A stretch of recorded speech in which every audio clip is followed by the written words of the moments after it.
I'm going to start out by creating a basic block letter, and to do that I'm going to start by writing a Y quite large with a yellow marker, and then I'm going to take a Sharpie flip chart marker, a black one, and trace around the outside of the Y.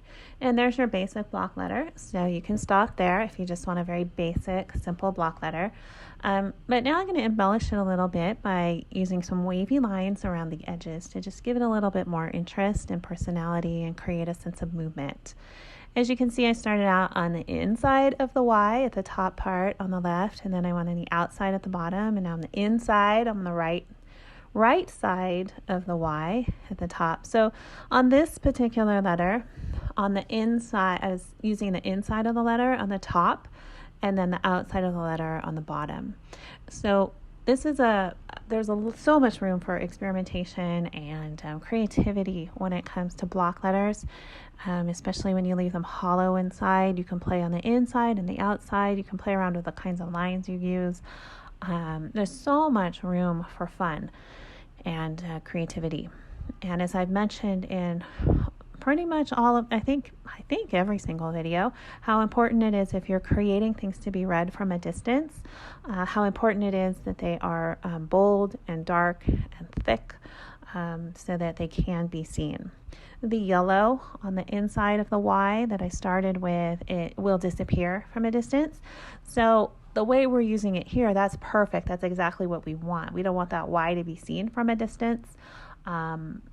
But if you're using yellow, if you wanted to create something all in yellow, do your lettering in yellow, it would disappear. So you want to know that before you get started, because you don't want to waste a lot of time creating something that won't be actually seen from a distance. So, and now I'm adding some more wavy lines on, just finishing off the top part of that Y. As you can see, some are inside, some are outside.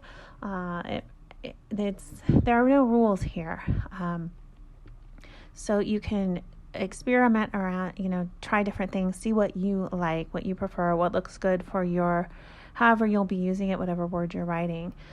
I really had no plan with this. This is a fun way to experiment and just play around and see what you like before you're actually, like if you're doing this in front of people, you want to know what you're doing before you get up there. So it's really important to experiment and just see what you like. So I noticed that there were some smudges, or maybe one big smudge on the upper right-hand side of this Y when I got done. Happens very easily when you're using water-based markers. And so to cover that up, I just went around the whole outside of the Y with a great big wavy line. And now I'm adding some more little lines. They're called action lines in cartooning, and they just create a sense of movement. So it's the Y isn't quite so still. The wavy lines also create movement. So this is a very energetic, playful, fluid, flexible Y. It has a lot more personality, as you can see, than when I first started with that basic block letter. Now inside I'm adding just some more lines, some dots, just giving it a little bit more depth. It almost creates a little bit of a shading kind of effect without actually shading. So that's just another way that you can embellish your letters, make them a little bit more interesting, give them a little bit more depth, a little bit more style. So as I said before, play inside and outside the letters, use the whole space to your advantage. So there's the wavy edge, capital Y.